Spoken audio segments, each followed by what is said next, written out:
आप जब examination centre पे जाएंगे या फिर जाने से पहले कौन सी ऐसी तैयारी होगी जो आपको करके जानी है। 4 बातों के बारे में आज के सेशन में हम लोग डिस्कस करेंगे कि एग्जामिनेशन हॉल में जाने से पहले हम क्या करें, कि एग्जामिनेशन हॉल में पहुंचे तब हम लोग क्या करें। तीसरी कि भैया जब हम लोग पेपर दे रहे हैं उस समय पर क्या करें। चौथी जो सबसे इंपॉर्टेंट चीज कि पेपर हो गया है, अब पेपर के बाद में क्या करें। तो चलिए शुरू करते हैं और समझते हैं कि भैया जब आपका बोर्ड एग्जाम होगा तो बोर्ड एग्जाम से पहले की तैयारी कैसी होनी चाहिए। पहला पॉइंट कि आप अपने साथ आवश्यक सामग्री लेकर के जाओगे। अब आवश्यक सामग्री में सर हमारे साथ कौन सी ऐसी चीज होनी चाहिए जो हमें लेकर के जानी है। सबसे पहली बात कि आपके पास एक ट्रांसपेरेंट बैग होना चाहिए। अब यहाँ ट्रांसपेरेंट ही लेकर के जाना है, वहां पे ये नहीं शो करना कि हमारे पास बहुत पैसे हैं और हम बहुत अच्छा बैग लेकर के आए। ट्रांसपेरेंट लेकर के जाना है। अब कारण है कि भैया ट्रांसपेरेंट बैग क्यों लेकर के जाना है।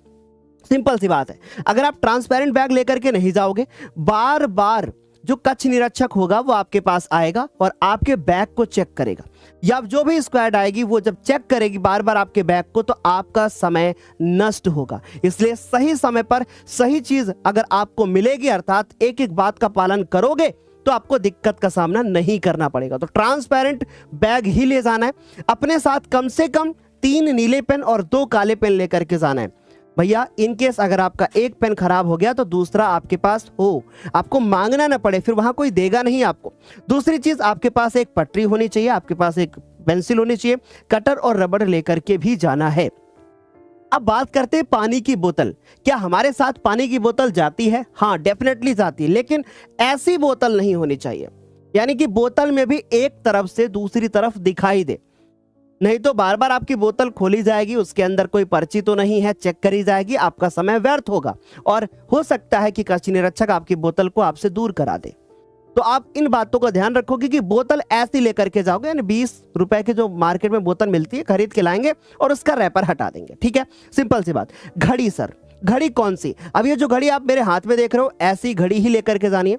आप डिजिटल लेकर के नहीं जा सकते, राइट। आपको इसी तरीके की घड़ी, और ये जरूरी है कि आप घड़ी लेकर के जाएं। जरूरी नहीं है कि आपके स्कूल में जहां पे सेंटर गया है वहां पे आपको घड़ी मिल जाए, तो प्लीज इस चीज का ध्यान रखोगे।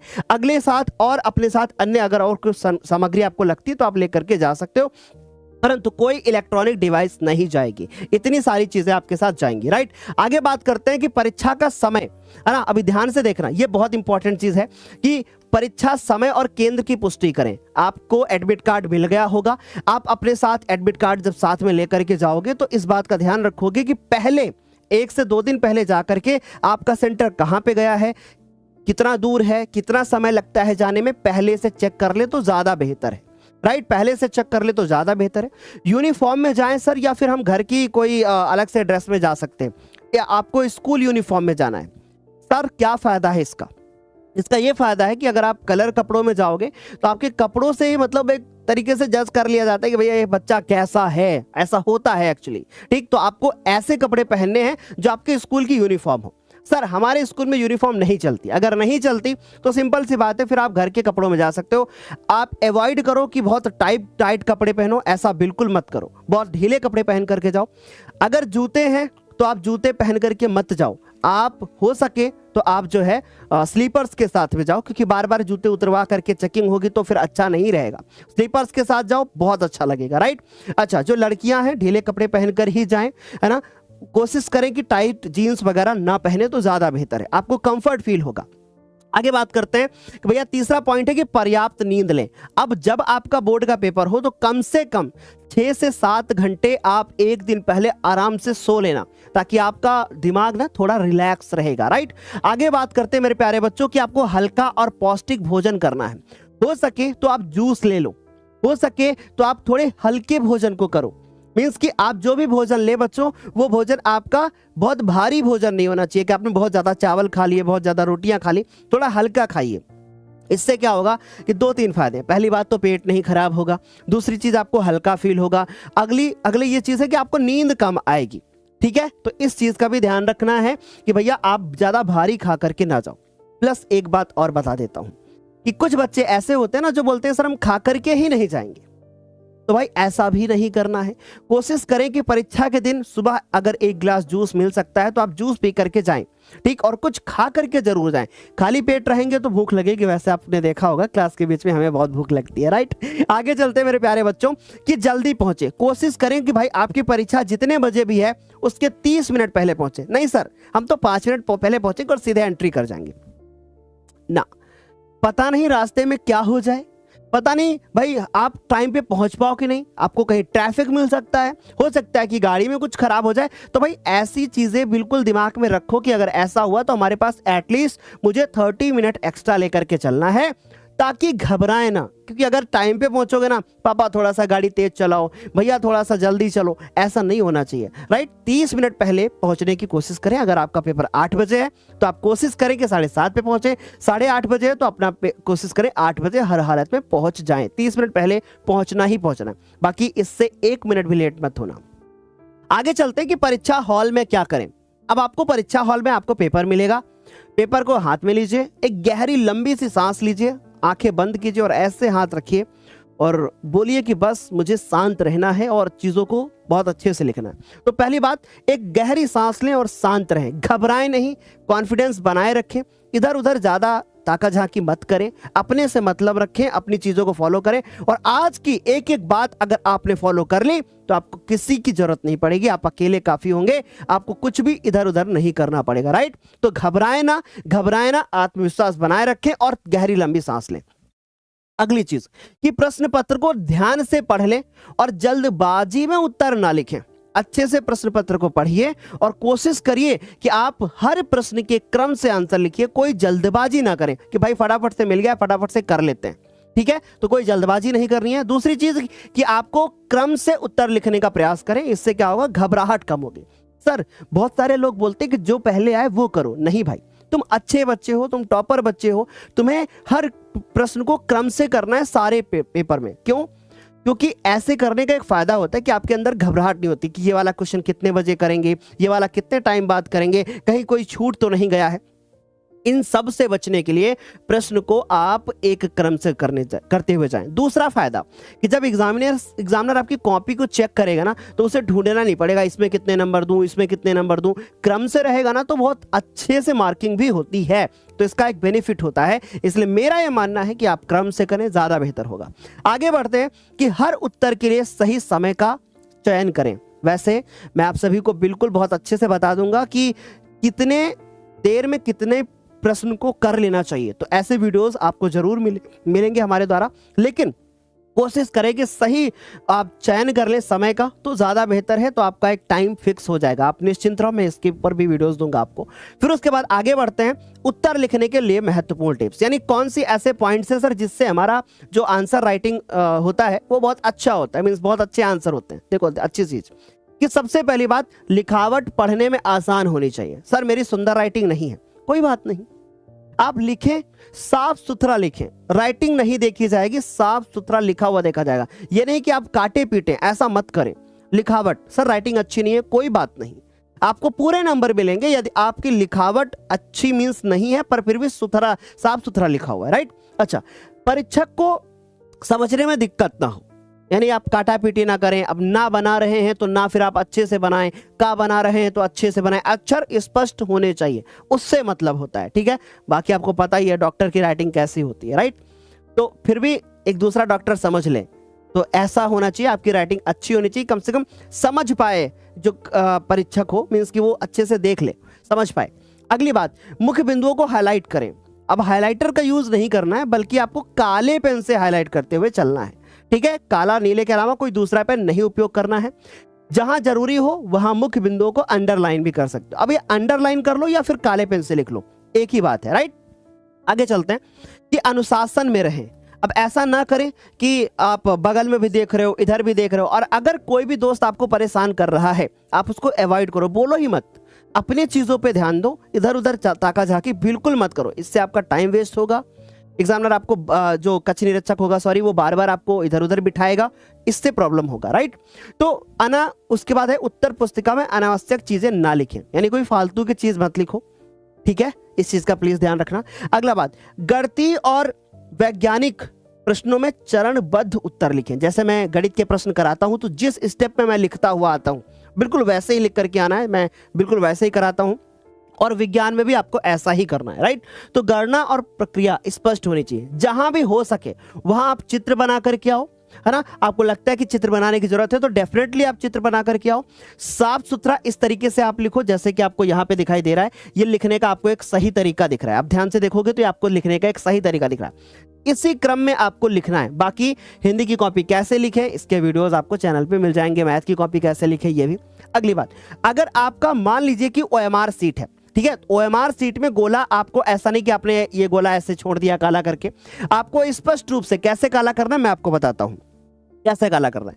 सबसे पहली बात, आपको किनारे से भरते हुए आना है, ऐसे सबसे अच्छा मेथड होता है। और उसके बाद बीच तक आओ, यानी किनारे से बीच की तरफ जाओ, क्योंकि आप सेंटर की तरफ जाओगे तो आपका किनारे फैलेगा नहीं। अगर आप ऐसे करोगे, मान लो ऐसे शुरू करते हो और ऐसे ऐसे करते हो तो गोला हो सकता है आपसे जल्दी काला नहीं होगा।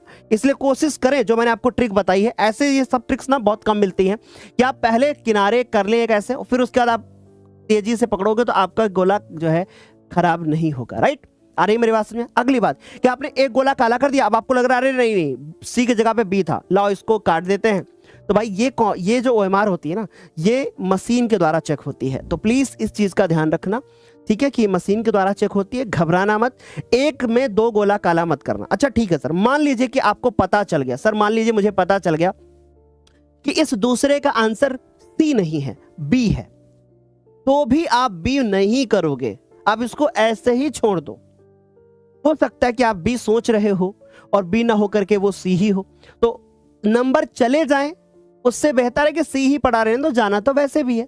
अगर C सही हो गया तो कम से कम इसके नंबर तो मिल जाएंगे। नंबर नहीं मिलेंगे अगर आपने इसको इरेज कर दिया या कुछ भी कर दिया, तो आपको गोला सही से काला करना है। आगे चलेंगे, परीक्षा के अंत में क्या करें। ठीक है सर, परीक्षा हो गई, अब अंत होने के बाद अब क्या करें सर। हमारा पेपर 15 मिनट पहले समाप्त हो गया। ये नहीं कि आप सर को नीचे करके बैठे हो, आप ये चेक करें कि उत्तरों में लिखने में कहीं पर हमसे कोई मिस्टेक तो नहीं हुई। एक बार फिर से चेक कर लें, जो भी मिस्टेक्स मिलती हैं उनको आप सुधार दें। आ रही मेरी बात समझ में। और 3 घंटे का सही उपयोग करें। ऐसा नहीं कि सर मेरा पेपर तो 2 घंटे में हो गया था, भाई 1 घंटा की बचा कर क्या करोगे। इसलिए अच्छे से लिखो, समय बचाओ मत, बल्कि एक सही उपयोग करो। इस चीज का प्लीज ध्यान रखना। मेरी एक एक बात में बहुत गहराई से आपको बता रहा हूं कि समय बचाकर कोई फायदा नहीं है। 3 घंटे का सही उपयोग करना है, राइट। कोई भी प्रश्न छोड़े ना। अगर सर इनकेस मुझे कोई प्रश्न नहीं आ रहा है, कुछ भी लिख करके उसमें आना है, खाली नहीं छोड़ना है। क्योंकि देखो मैं सिंपल से एक बात बताता हूं, जो कॉपी आपकी चेक करेगा, है ना, तो वो आपकी कॉपी को चेक करने वाला एग्जामिनर वो ज्यादा पढ़ेगा नहीं कॉपी को, तो इसलिए उसको आप लिख करके जरूर आओ। एक नजर में, जब कोई टीचर होता है एक नजर में देख लेता है कि ये प्रश्न का आंसर सही है या गलत है, इसलिए प्रश्न को खाली नहीं छोड़ना है, ठीक है, कुछ लिख करके जरूर आना है। आगे चलते हैं, फिर है कि शब्द सीमा का ध्यान रखें। अब बहुत सारे बच्चे बोलते हैं ना, सर हम तो निबंध लिख करके आएंगे सर 5 पेज, सर हम तो निबंध लिख करके आएंगे 6 पेज, हम तो सर लॉन्ग आंसर ना बिल्कुल 200 शब्दों का लिख करके आएंगे। कोई फायदा नहीं है, आपको समय का सही उपयोग करना है। अगर निबंध में आप 6 पेज लिखने के लिए जाओगे, आपका दूसरे में समय चला जाएगा। या आप मैथ के एक क्वेश्चन में सर परेशान हो गए, आंसर नहीं आ रहा है, छोड़ दो उसको, वहीं पर काटो मत, उसको वहीं छोड़ दो, अगला सॉल्व कर लो, राइट, अगला सॉल्व कर लो। इतनी बात सभी को समझ आ गई। अब कुछ बच्चे ना बहुत बहादुर होते हैं, बोलते हैं सर पता है आपको, दूसरे में ना 6 क्वेश्चन थे और 6 में से 5 करने थे, मैंने सर 6 के 6 कर दिया। और उसके बाद मैंने सोचा कि 6 के 6 में से एग्जामिनर कोई भी चेक कर लेगा, समझिए मेरी बात को। अब वो शुरू के 5 चेक करेगा और छठे में कट लगा देगा, और शुरू के 5 में से अगर आपका कोई गलत हो गया ना, तो वो शुरू के 5 ही चेक करेगा और उसी के नंबर देगा आपको, छठा चेक नहीं होगा। तो इसलिए उतने ही प्रश्न करें जितने पूछे गए हैं, आप एक्स्ट्रा मत करें, उसका नंबर नहीं मिलेगा। बच्चे मेरी बात को ध्यान से समझना, गहराई से समझना, ठीक है। आगे बात करते हैं कि भैया ज्यादा छोटा या ज्यादा बड़ा उत्तर लिखने का प्रयास ना करें, जो पूछा गया वही करें। अगली बात, समाप्ति के 5 से 10 मिनट पहले उत्तर पत्रिका को व्यवस्थित करें। यानी कि अब मान लीजिए कि आपका पेपर एंड हुआ आपका 11:30 पर। अब पेपर का समय भाई 11:30 पे कॉपी ली जाएगी फॉर एग्जांपल, राइट। अब आप खत्म कर रहे हो 11:35 पर। अब आपको मैप उसमें नथी करना था, मतलब मैप उसके साथ अटैच करना था, आपने मैप को तो अटैच ही नहीं किया। अब मैप को आपने ऐसे डाल दिया, कॉपी ऐसे छीनी जाएगी आपसे। तो कोशिश करें कि आपका पेपर 5 मिनट पहले, 10 मिनट पहले जरूर समाप्त हो जाए पूरी तरीके से। कॉपी व्यवस्थित करें, जो चीजें कक्ष निरीक्षक को वापस देनी है उनको एक तरफ रख लें, और जो घर ले जाना उसको एक तरफ रख लें। कक्ष निरीक्षक आएगा, कॉपी सीट से लेकर के जाएगा। ठीक है, आगे मेरी बात समझ में? तो इसलिए कॉपी देनी है, उसी के नंबर मिलेंगे, तो बिल्कुल अच्छे से लिखने से कहीं इंपॉर्टेंट है कॉपी सही सलामत कक्ष निरीक्षक के पास पहुंच जाए, इसका विशेष ध्यान रखना। और रोल नंबर और उत्तर की संख्या को जांच लो कि भाई मैंने सभी कर लिए हैं कि नहीं, मेरा रोल नंबर सही है कि नहीं, मेरी कॉपी पे कक्ष निरीक्षक ने हस्ताक्षर कर दिए हैं कि नहीं, इसकी जांच जरूर कर लेना, राइट। आगे चलते हैं अगले पॉइंट पे कि आत्मविश्वास बनाए रखें। अब मान लो फॉर एग्जाम्पल आपका पहला पेपर हिंदी का है या इंग्लिश का है, एक एग्जाम्पल लेता हूं। आपका पहला पेपर आपके हिसाब से अच्छा नहीं हुआ। अब मुझे एक बात बताना कि क्या घड़ी वापस चलती है? कभी नहीं चलती ना। तो अब उसको सोचने से कोई फायदा नहीं है। मान लीजिए कि पहले पेपर में आपके 5 नंबर, आपको लगता है 5 नंबर का आपका कुछ छूट गया और अच्छा हो सकता था, तो उन 5 नंबर के लिए अगले पेपर में मेहनत करो। कभी भी मैं अपने बच्चों को एक सलाह देता हूं, सिंपल सी मेरी बात को याद रखना, कभी भी हम लोगों के द्वारा या हमारी ज्ञानोदय टीम के द्वारा ये डिस्कस नहीं किया जाता कि एक पेपर में लो भाई ये इसका हल है, और अगर कोई हल करता है तो भाई समझ लेना कि तुम्हारा टाइम वेस्ट होगा। जो पेपर हो गया उसको घर में रखेंगे, अगले की तैयारी करेंगे। कभी भी ये नहीं सोचेंगे कि भैया जो हुआ है लाओ मिला लो कितना सही हुआ है। आई रिक्वेस्ट कि please don't waste your time. आपको पेपर नहीं मिलाने की आवश्यकता है, अगले पेपर की तैयारी करनी है, जो हो गया है उसे भूल करके आगे बढ़ना है, राइट। इस बात का विशेष ध्यान रखना। चलिए अब इस वीडियो को यहीं पे एंड करेंगे। ऐसे ही बहुत सारे इंफॉर्मेटिव वीडियो इस चैनल पर आते रहते हैं, प्लस इस चैनल पर क्लास 10th के बच्चों की बहुत अच्छे से तैयारी कराई जाती है। तो एक बार जाकर के उन वीडियोस को जरूर देखना जो हमारे द्वारा आपको इस चैनल पे दिए जाते हैं। तो मिलते हैं अगली क्लास में। और हाँ, एक कमेंट करके बताना कि ये वीडियो आपको कैसा लगा, और एक सजेशन मुझे और देना कि क्या आप कौन से यूनिफॉर्म में जाना चाहते हो स्कूल, यानी पेपर जब आप देने के लिए जाओगे तो क्या पहन करके जाओगे, स्कूल यूनिफॉर्म में जाओगे या फिर कोई घर की कोई जो है ड्रेस में जाओगे, राइट। ये कमेंट करके मुझे बताना, मैं जरूर चेक करूंगा। तब तक के लिए bye, take care, thank you so much. मिलते हैं अगले वीडियो में।